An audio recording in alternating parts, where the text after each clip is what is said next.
edition of Cheers to Careers. I'm Steve Ridinghouse, the Career Outreach Coordinator at the School of Journalism and Mass Communications at KU. Hello and welcome to a special episode of Cheers to Careers. It's number 50, and I'm joined by Morgan Cormack, Executive Producer at Fox 4. Morgan, thanks for joining us for this special occasion. Thank you for having me. Honored to be here. We've even got special mugs for the first time. These are great. Got our Cheers to Careers merch. It's been a while, but I'm glad to have it. So you're the Executive Producer, and I think you've been in that role since about a year and a half. Mm-hmm. How's it been going so far? It's great. You know, learning, I had never been in a manager position like this before, especially at a news station. It has been, you know, challenging, but in good ways. It's learning how to manage people, learning how to manage projects, different deadlines. I do special projects, so it's a lot of the stuff you don't see on day-to-day news, like Super Bowl parades, the NFL draft. We do a program in the morning every summer called Zip Trips, where we go to a different city and showcase them on our morning show, which is the #1 show in Kansas City in the morning.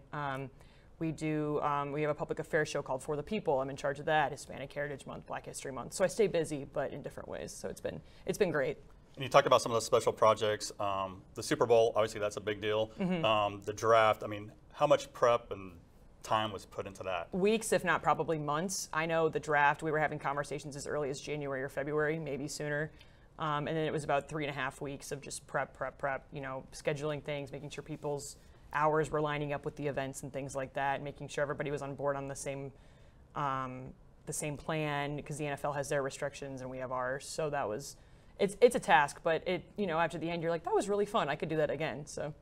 And before you became executive producer, I believe you were the news producer. I was. Mm-hmm. Was that a pretty smooth transition, or what was kind of the main change? The main change, I think, you're doing something you're on deadline every day when you're doing, you know, I did the 5 p.m. So when I did the 5 p.m. show, I'd come in at 9:30, 10 o'clock, and I'd have all day to prep for something to do at 5 o'clock. Now with special projects, it's managing different deadlines has been different. I wasn't really used to that. I was used to 5.5 years of, I have something to do every day, and then at the end of the day, I can leave it and go home. That's something that I've had to get used to. And I know at Fox 4, I think it was pretty recent, named the Station of the Year, mm-hmm. Kansas and Missouri. Did you guys get to celebrate that? We didn't really have a celebration. It was just like, woohoo, high fives all around the newsroom. But it's an honor to be, for KAB and Missouri Broadcasters Association, it's an honor to be able to do that. Again, to be able to have both titles is really something special.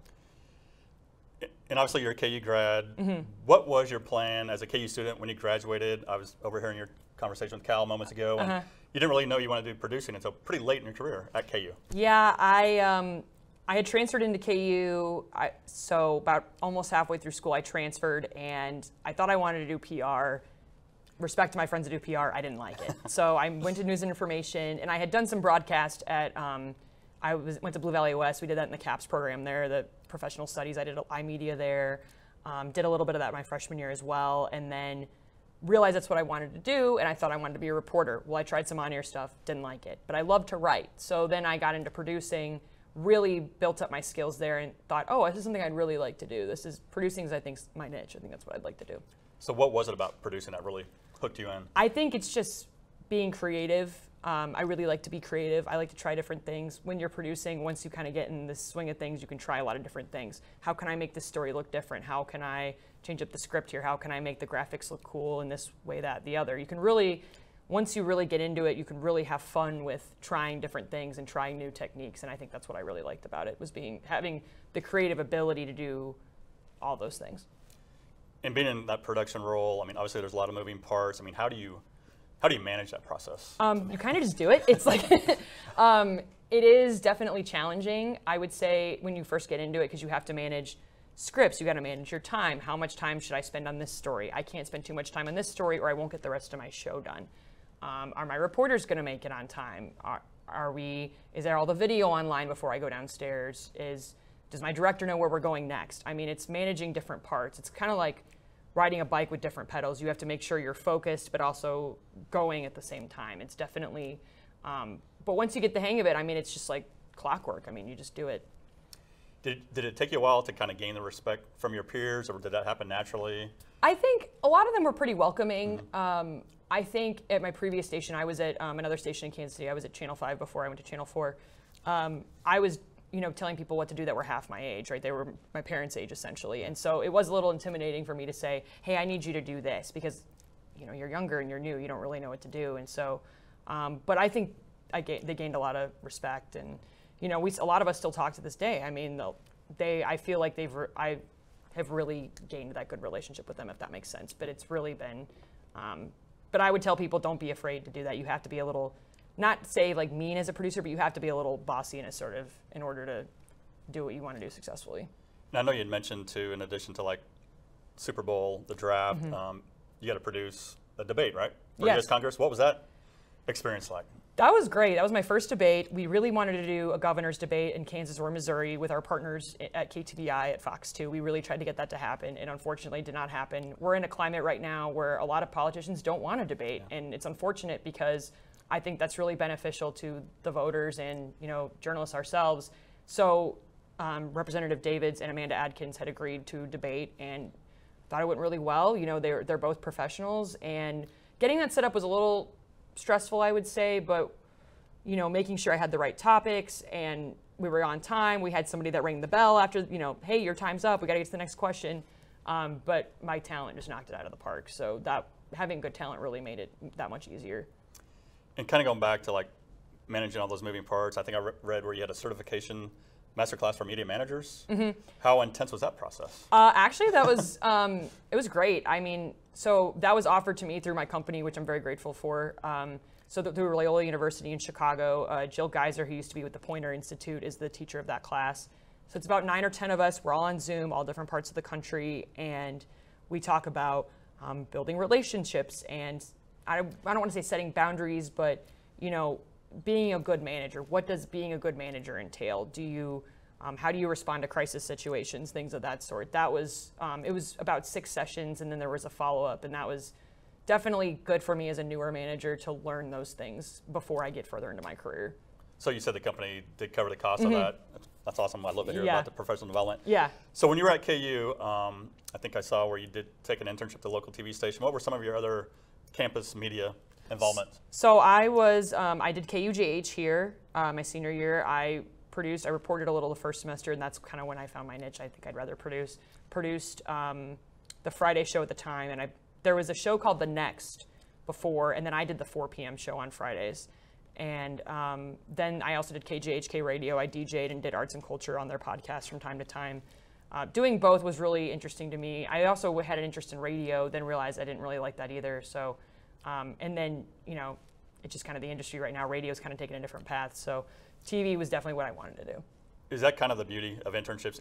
I mean, I think you want to learn if this is really something I want to do, but on the flip side, you kind of get exposed to maybe that's not what I want to do. Oh, absolutely. I'd say that's absolutely what they're for. Oh, I didn't like that. Maybe I shouldn't do that in my career. It's better to learn those things sooner, because then I don't want to say you're unhappy, but you're learning what your strengths and your weaknesses are. Oh, I'm not very good at that, but I don't think I want to try to get better at that. I think I want to learn this instead.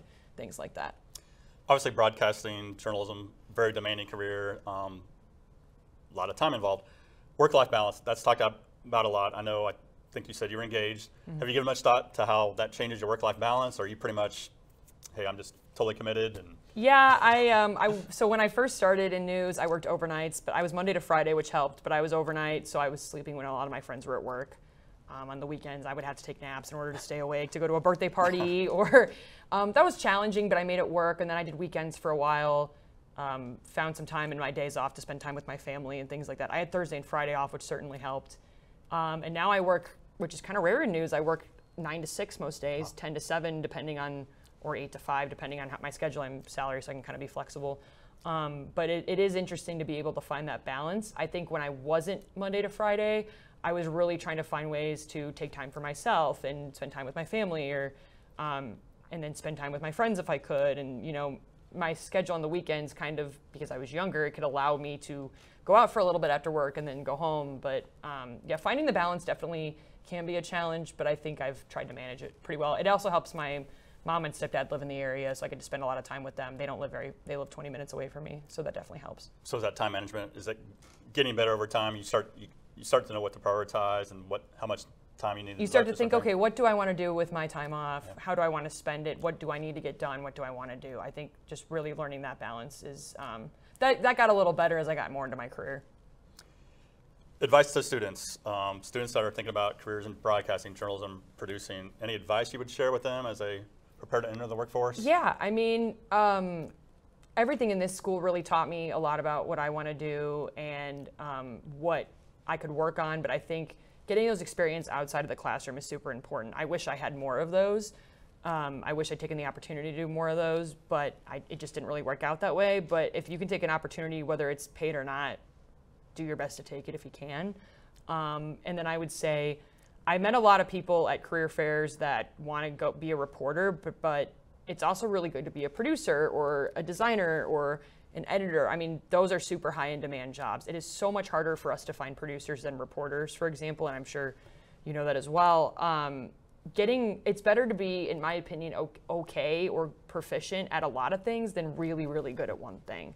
And that's something I kind of learned over the course of my time here and in my career is, okay, I'm really good at this, but maybe I should work on this. And then having all that skill set and presenting it to an employer is super, I would say, impressionable, especially now that I'm a manager. I'm seeing these resumes, I go, oh wow, they can do this, this, and this. They seem like they're super flexible. And we've had some students recently really enjoy their internship experience at Fox 4. It's a good chance those are coming back in the summer? Yes. Awesome. Yes, we actually have, we actually just hired one of our interns from Kansas, nice. Who she's now an assignment editor Monday to Friday. So she is working the desk and she's doing a great job. And we loved having her as an intern. We were just so impressed. And all the interns we've had, especially from here, have been just awesome. They're super cooperative. They're super interested in what we do. They're constantly asking the right questions and wanting to learn more. We'll continue that next year. Yes. Awesome. So. Well, Morgan, thanks for joining us. Thank you. You have a busy schedule, and I know rumor has it there might be a confetti shower. I'm not sure. Oh, I'm hearing that as well. I'm wondering what that's going to be about. So cheers to careers. Yeah, cheers to your careers. Here it is. It's been maybe fun. Is it coming? There's one. Is the other one no? Oh no. Malfunction. Malfunction. Maybe. Twist it away. Oh. Okay, so we just had one. That's okay. Oh, there it is. Yay! Good work. So thank you so much. Thanks, Morgan.